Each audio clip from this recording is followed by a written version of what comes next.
You're tuned in to The Andrew Lawton Show.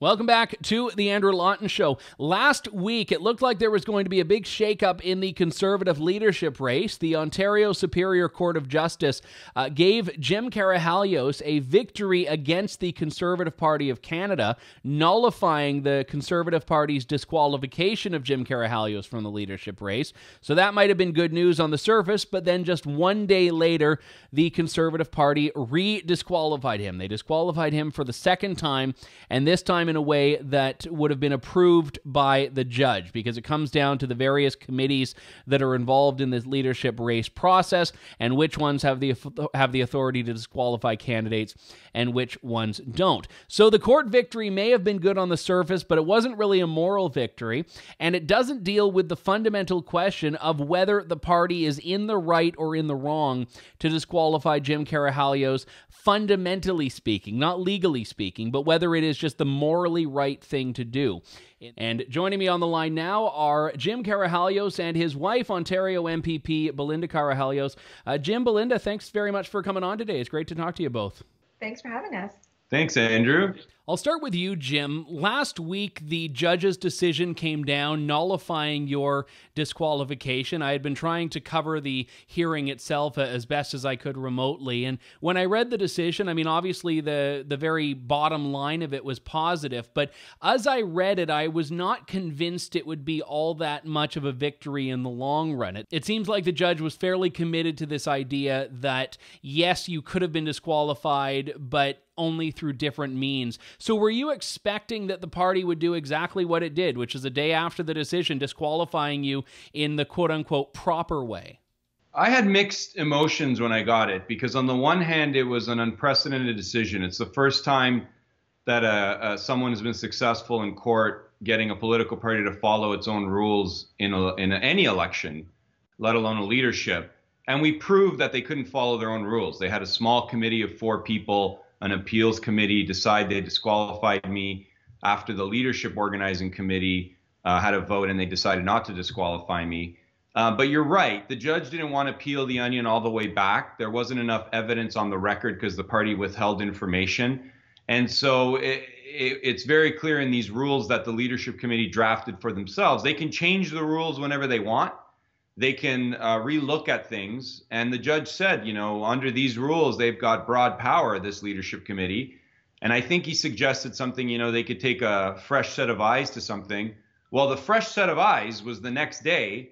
They did double jeopardy on me, which, if you're not familiar with the legal system, double jeopardy is when you're tried twice for the same quote unquote crime, which I don't think I committed a crime. And they hurried up the next day, less than 24 hours later, to disqualify me. And it makes the whole thing look like a farce, because on the one hand, you've got a judge saying, give Jim 14 days to get back in the race.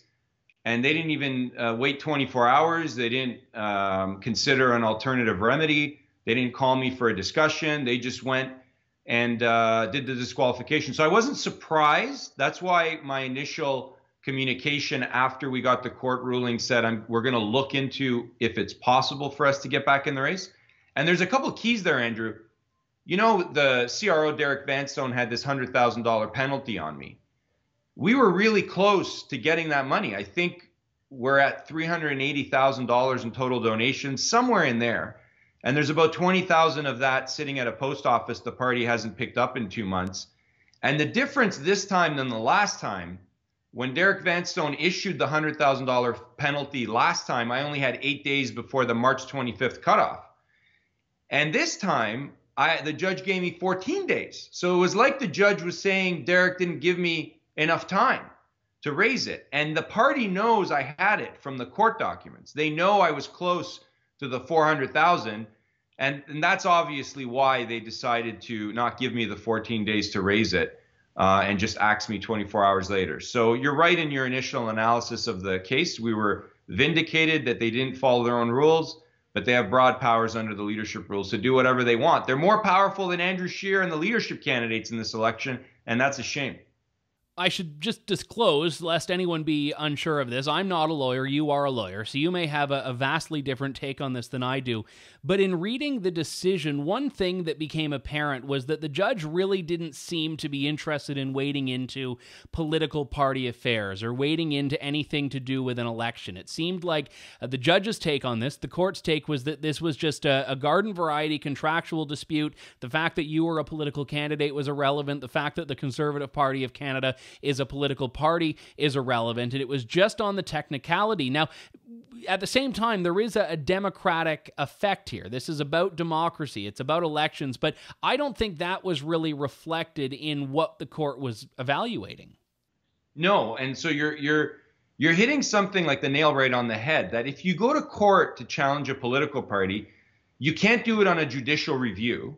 That's been tried, and the law has been settled on that. So, for example, in this case, the judge couldn't analyze Derek Vanstone's decisions for issuing a $100,000 penalty, and he couldn't analyze why he hasn't sanctioned Peter MacKay because he used the term bathroom bill or stinking albatross. He couldn't analyze Aaron O'Toole saying Sharia law is a threat to Canadian values and Canadian democracy, and other comments that other candidates made. The judge couldn't do that in this case. He could only look at the leadership rules as a contract and whether the party followed it. And that's because in our legal system in Canada, there are no rules or laws that govern how political parties work. Political parties make up their own rules, and the only way you can challenge it in court is through a contractual analysis. Are they following their line-by-line rules? And when there's a broad set of rules that give draconian powers to a committee of 18, it skews in their favor. So on the one hand, it was unprecedented that we got a judge to rule against a party, because that's never happened in Canada before. And so I think it's a success in the sense that it sends a message to all political parties, follow your rules. But on the other hand, you're limited. You can't do a lot in court. You can't ask a judge to say, look at this absurd $100,000 penalty when the buy-in's $300,000. They want me to pay $400,000 out of donations to get on the ballot. And it's other people, supporters have said that's like extortion. My wife has a bill in the Ontario legislature, Bill 150 that you could tell us about, that's trying to put some rules on political parties to prevent voter fraud. And Belinda can tell you more about it, because right now you can commit voter fraud in an internal party election and there's nothing you can do about it. Yeah, a lot of people don't realize that there are no rules. It's like the Wild West when it comes to party elections. And, you know, I introduced this bill to say, let's put some rules around this. Let's make it punishable by law that you cannot, tamper with the votes in an internal party election, whether it is for it to be a nomination to be a candidate, a party president, or a leader of a party. And, I'm really happy that we received unanimous, it was voted on unanimously in the House during second reading, and it's now waiting at committee for to get to third reading. But it really is incredible that a lot of people didn't realize that, something as important as choosing who could potentially represent you at a provincial level was something that, a small group of people could tamper with and essentially rig the results to be so that the candidate of their choice and not the member's choice is the one who's on the ballot for election time. Let me ask you about that, Belinda, because I fear, as someone who has been a candidate myself, I ran in the same election you ran in 2018 in Ontario, albeit with a different outcome, and the issues that people were asking about were pocketbook issues, things like hydro rates, taxes, spending, debt, all of these other things. How much do ordinary people care about these sorts of political fights, things that on the surface look like inside baseball, that only people in this bubble that the three of us are in really care about and really pay attention to? And I guess the reason I'm interested in your perspective on this is because you've run in an election where you have to appeal to the general population. That's different than an internal political fight like leadership races, policy votes, and so on. So the card-carrying members, they care. And then the more news that we've had around the bill, and you get people who didn't really understand it, who were then emailing the office or emailing me personally or calling saying, oh my gosh, how are there no rules around this? And it's a little scary because, we claim to live in a democracy. And if you're going to interfere with someone's right to a free, fair election as a card-carrying member of any party, not just the Conservative Party, and again, that person is going to potentially win in a general election and potentially have a position of power to represent people provincially or federally, if it were to go federal. you should really be trusting those individuals who are taking part in this process. The corruption starts small, and then how much patience or how much forgiveness are we going to have for it before it becomes a bigger issue and we start interfering with general elections. So we need to take care of our democracy, and that starts with things like internal party elections. Is that something you agree with, Jim, that if you don't deal with it on the internal issues at the internal level, it will expand and start to impact or infect the broader, bigger elections? I've always, my history, Andrew, in the federal party, provincial party, Dan Nolan, the co-chair of the leadership committee, went on CBC a couple of days ago to try to, blame me, and I know what I did wrong, and kind of give the illusion that no one knows who I am. And he said the phrase, we tried to welcome into the party. I've been in this party for 15 years, federally and provincially, before I even met my wife. Yeah. And I've advocated for adherence to the rules and having a grassroots member-driven process on policy, on nominations, stamping out voter fraud at federal conventions. And in each of those instances, the pushback from the cronies at the top trying to control the process is it's inside baseball. No one cares. But what we've seen in the last 4 or 5 years, the stories from the provincial party under Patrick Brown and now with this leadership, is it's starting to present a culture of what conservative politics in Ontario and politics in Canada is about. And remember the Jody Wilson-Raybould saga. It's starting to create a culture, and people are starting to wake up to the fact that it is the wild, wild west, and people who are spending their money inside of political parties can't be reassured that their right to vote and their right to make a decision is going to be respected, because a small handful of know-it-alls inside the party think that they should have the right to remove you off the ballot whenever they want. And so it is damaging long-term, and it's easy to dismiss a one-off thing like inside baseball, but when you see a culture of undemocratic behavior, a culture of making decisions that shows that they're enemies of democracy, enemies of the rule of law, and they don't even trust their own voters, that has lasting consequences. And that's why, as a family, we continually stand on that fight on the right side of the issue for members and voters. The other thing is it's trust, right? People are losing trust in political institutions, and then we always complain, oh, only X% of the population got out to vote at the general election. Well, can you blame them?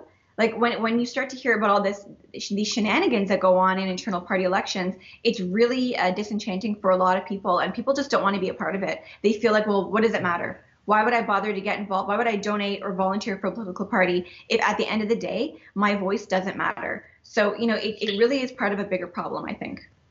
So this court decision could have given the party an out to say, listen, we made a mistake. He's back in the race. All is forgiven. They didn't take that. As you've noted, Jim, they doubled down, but they could have had an out if they wanted it there.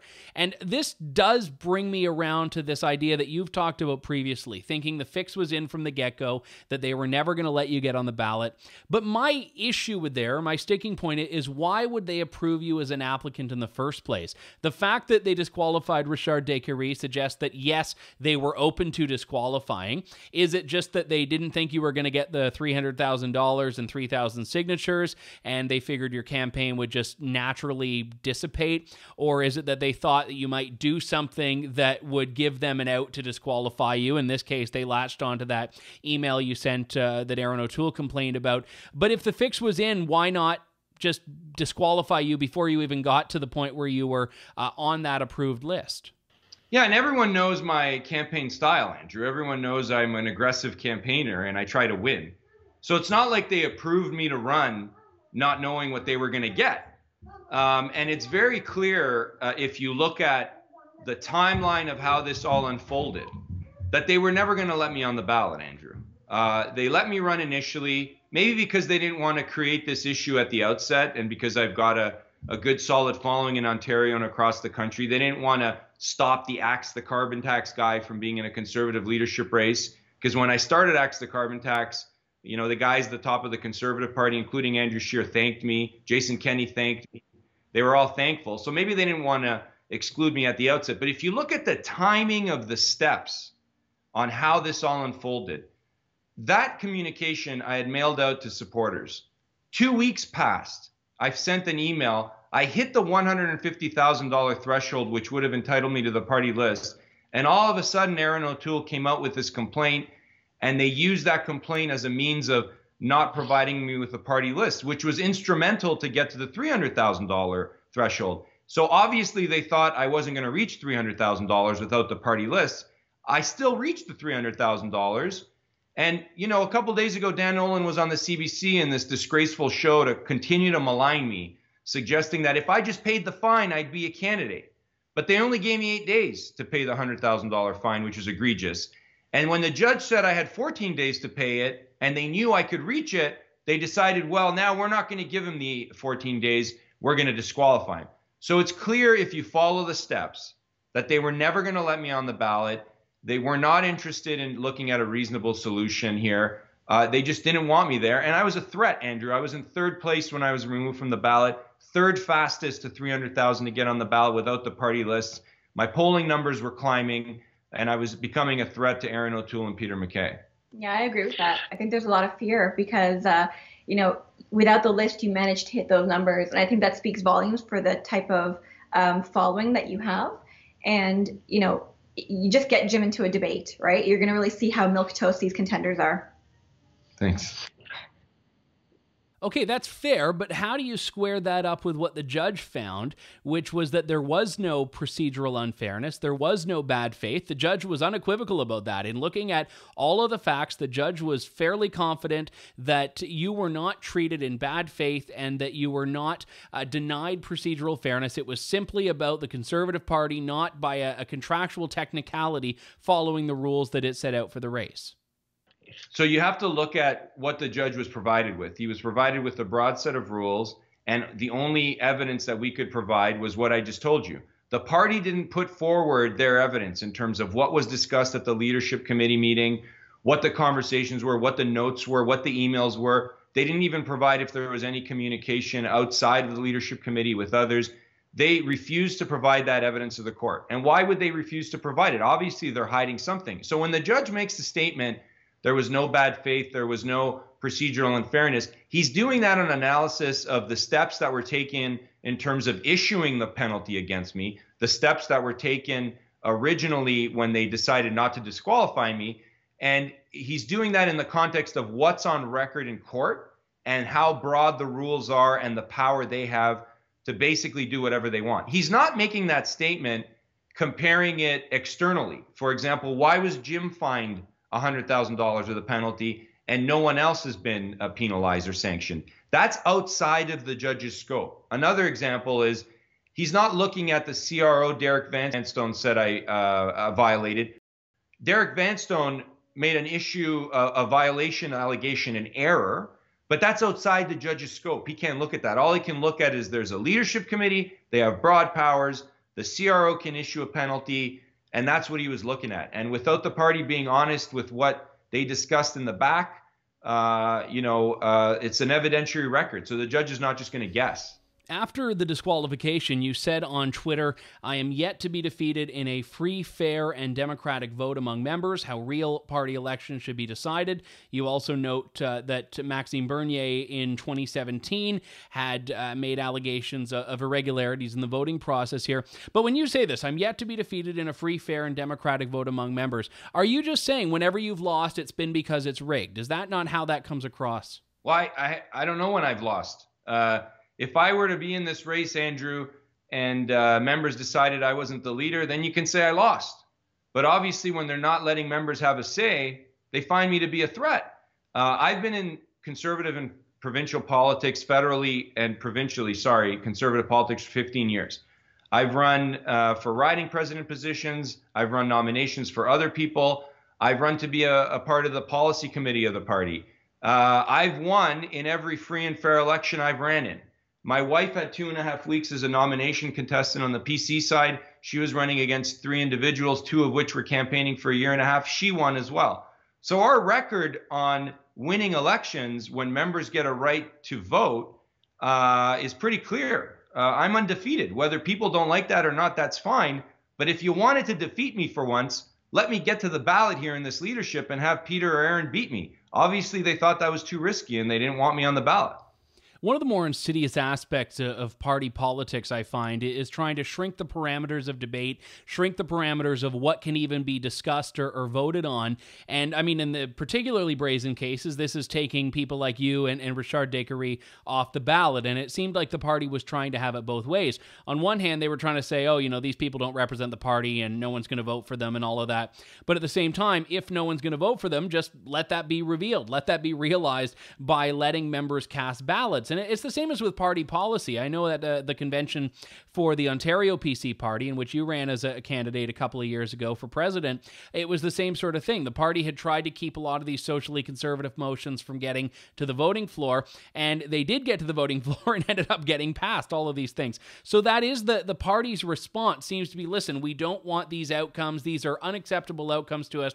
So let's try to ensure that they're not on the ballot and the members don't have a chance to vote for them. And obviously, it's the grassroots members who then suffer.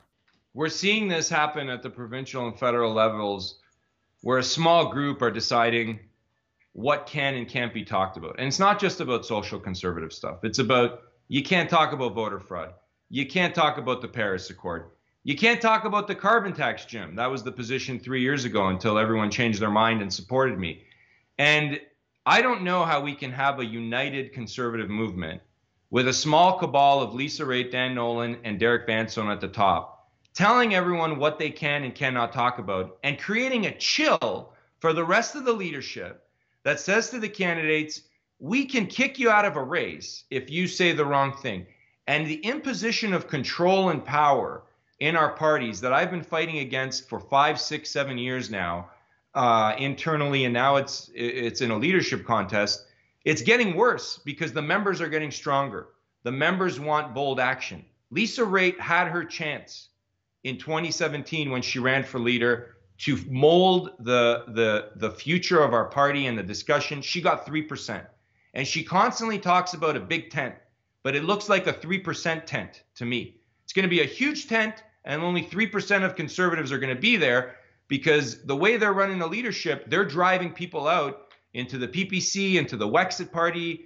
There's disgruntled conservatives that don't want to vote. So I'm not for the 3% tent, Andrew. I want a big tent and members to feel like they can talk about what they think is important in conservative solutions. But the cabal at the top, they think they know better. And the proof, they don't prove it to us because they're not winning enough to show us that their way is the right way. Now, obviously, the federal Conservative Party and the Ontario PC Party are legally different entities, and even more fundamentally, they don't share resources as openly as the Liberals and NDP do in various provinces, not just Ontario, but they are still controlled by a lot of the same people. There's a lot of crossover there, and it's the same Conservative Inc. operators, if you will, that seem to be at the helm of both. So I have to ask you, Belinda, as an Ontario PC MPP, how do you function and exist in this party when the establishment seems to be so dead set against Jim and against what Jim's been trying to do? So I'm a conservative because I believe in fiscal responsibility and other issues that conservatives believe in.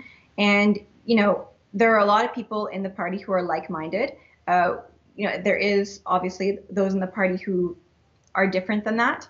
And there is a strong silent group who are very supportive of free speech and all these conservative values and of Jim as well. It's amazing, actually, how many people told me that, I'm not going to say anything publicly, but I'm so excited that Jim's on the ballot. We're so excited. I'm going to put him number one.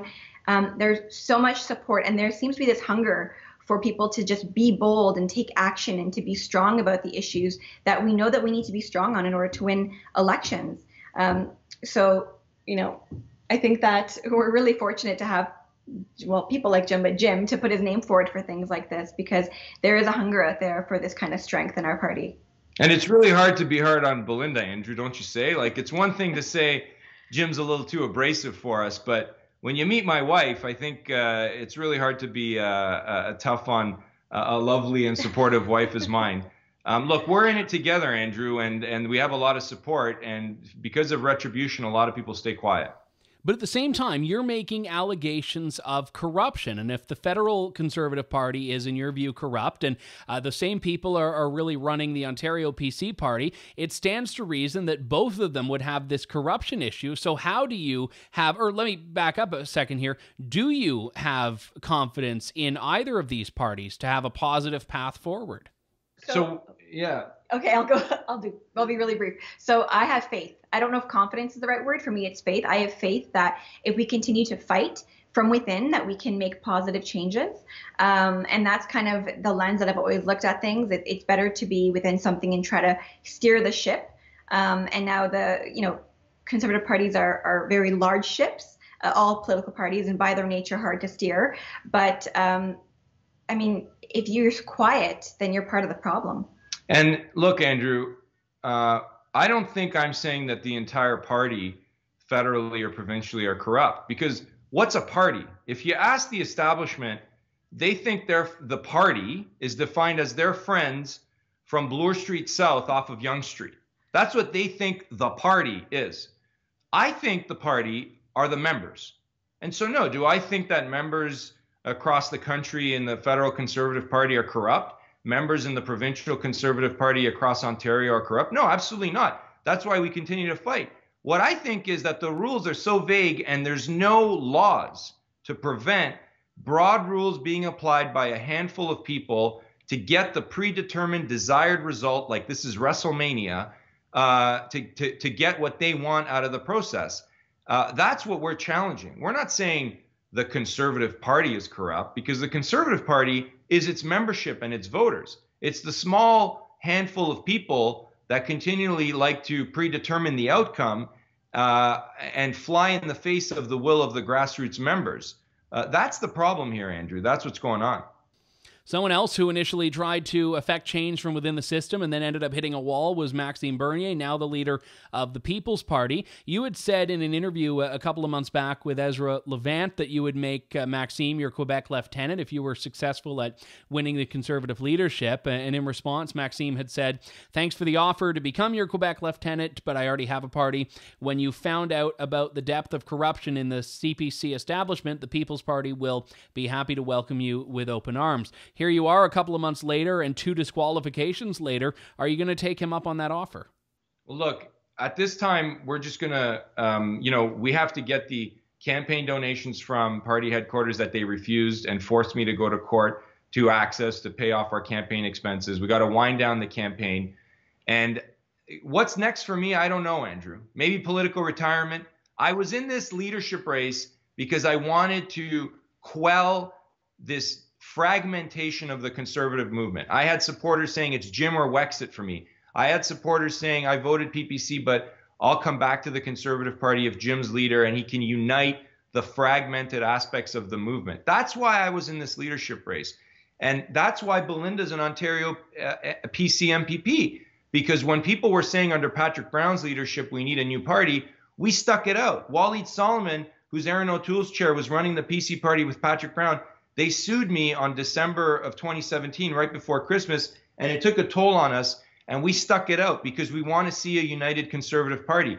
But I don't know what's left to do, because if these guys can meddle with the process in a leadership, how do we have faith? How do I tell people to pay money to go to a convention to vote an executive if we don't have guarantees that the vote is going to be fair and it's not going to be rigged? If we don't have guarantees that people can run in a leadership, let alone how are they going to run in a nomination, Andrew, and not get kicked out? So I have a lot of concerns, and it's been a long, hard 5 years for our family trying to push the movement and uniting it. And the people at the top, like Lisa Raitt, Dan Nolan, Derek Van Stone, they don't care if the Conservative movement is fragmented. They don't care if there's Wexit. They don't care if Max is picking up support. I want to see all those disgruntled voices united under the Conservative Party banner, not fragmented. Yeah, I don't think they realize how damaging this is to the Conservative movement overall, because people are paying attention and people are getting frustrated. And if they can't if these guys at the top can't trust their members to use their vote wisely, then people are just going to leave. They're going to leave the party. They're going to stay home. Conservatives have very long memories. Belinda Karahalios, PC MPP for Cambridge in Ontario, and Jim Karahalios, former Conservative leadership candidate. Jim, Belinda, thank you both so much for your time today. Really appreciate it. Thanks, Andrew. Thanks for listening to The Andrew Lawton Show. Support the program by donating to True North at www.tnc.news.